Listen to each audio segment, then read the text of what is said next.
నవరాత్రి అనేది ఒకే పండగ, కానీ గుజరాత్లో నాట్యం చేయించి సంతోషపెడుతుంది, బెంగాల్లో భావోద్వేగంతో ఆర్తనాదాలు చేయిస్తుంది.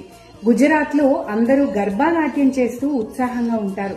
వృత్తాకారంలో నాట్యం చేస్తూ గర్భా దుస్తులు ధరించి రంగురంగుల వాతావరణంలో ఉల్లాసంగా ఉంటుంది. కానీ బెంగాల్లో ఈ పండగ ఎంతో భావోద్వేగంతో కూడుకున్నది.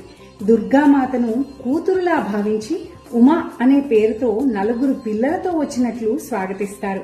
4 రోజుల పాటు అంటూ శబ్దాలు చేస్తూ పందిళ్లలో ఘనంగా జరుపుకుంటారు. విగ్రహ నిమజ్జనం రోజున భక్తులు నిజంగా ఎంతో బాధపడతారు. భావోద్వేగంతో కన్నీళ్లు పెట్టుకుంటారు.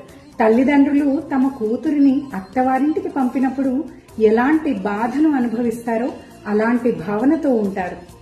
తమిళనాడులో గోలు బొమ్మలతో ప్రతి మెట్టును ఒక పురాణ కథతో అలంకరిస్తారు. కేరళలో ఈ పండగ సమయంలో చిన్నపిల్లలకు అక్షరాభ్యాసం చేయిస్తారు.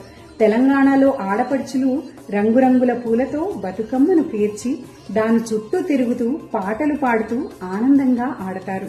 హిమాచల్లో కుల్లు దసరా, కర్ణాటకలో మైసూర్ దసరా జరుపుకుంటారు. మైసూర్ రాజభవనాన్ని దీపాలతో అందంగా అలంకరిస్తారు.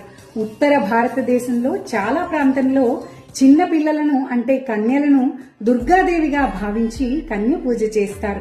ఒకే దేవత 9 రోజులు భారతదేశం మొత్తంలో ప్రతి రాష్ట్రంలో ఒక్కో విధంగా పూజలు చేస్తారు.